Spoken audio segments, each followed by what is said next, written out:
Hello, everyone, and welcome back to another episode of Nat Talks About Philosophy. I am your host, Nathalie Sabah, and I'm here today to display, exhibit, flaunt, and parade philosophies to you guys in a fun way. So, let's get started. Today, I'm going to be talking about none other than Khalil Gibran, or more specifically speaking, his poem on good and evil. Now, this is one of the poems in his book, The Prophet, and it's so beautiful. I actually advise you guys to go check it out. Now, please bear with me because this one's a heavy one. So let's get started. Throughout the poem, the poet has one main goal, which is to tell the reader that they are not evil, that they are not born evil. He conveys this by writing, "For a divided house is not a den of thieves, it is only a divided house."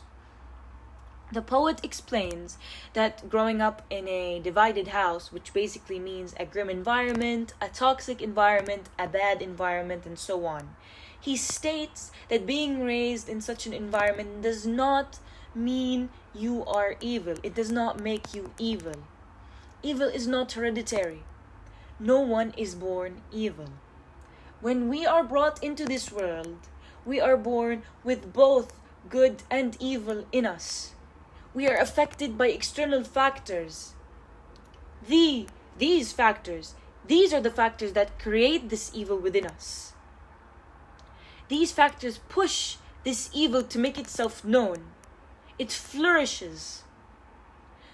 When evil takes over, it will overpower good. Now, this is in terms of villains. Villains, what makes villains villains?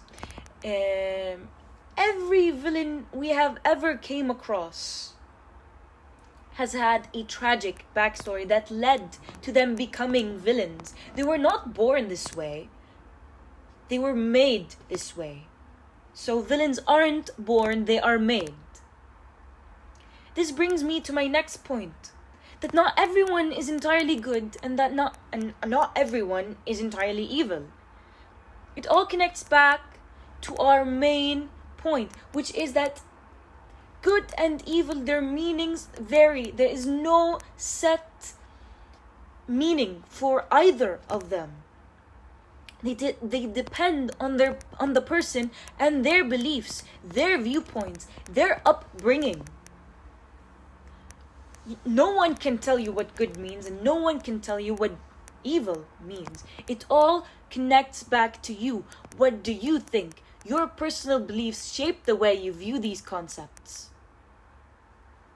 This relates to the yin-yang analogy, that not everyone is good and not everyone is bad. It also states that they are interconnected concepts. They must coexist within us. Good cannot survive without evil, and evil cannot survive without good. It is universally known that good should prevail, while evil should be defeated. But what if good wins at the cost of millions? Innocent souls die because of this good we preach. But what is good? What is it essentially? There is no set meaning for good and there is no set meaning for evil. Is it actually good that's prevailing? I mean, we did state that good and evil have different meanings, so I might view the hero winning as a victory, but another would say that it's a loss.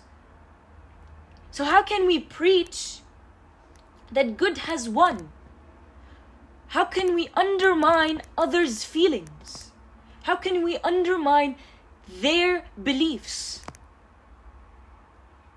I mean, is it actually good that's prevailing? And I repeat, is it actually?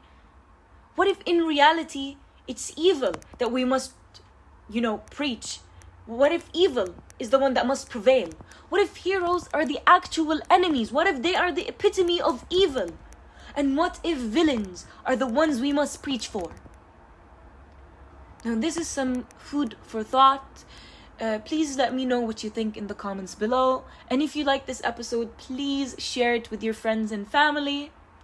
This is your host, Natalie Sabah, from your favorite podcast, Nat Talks About Philosophy, signing out. Thank you very much.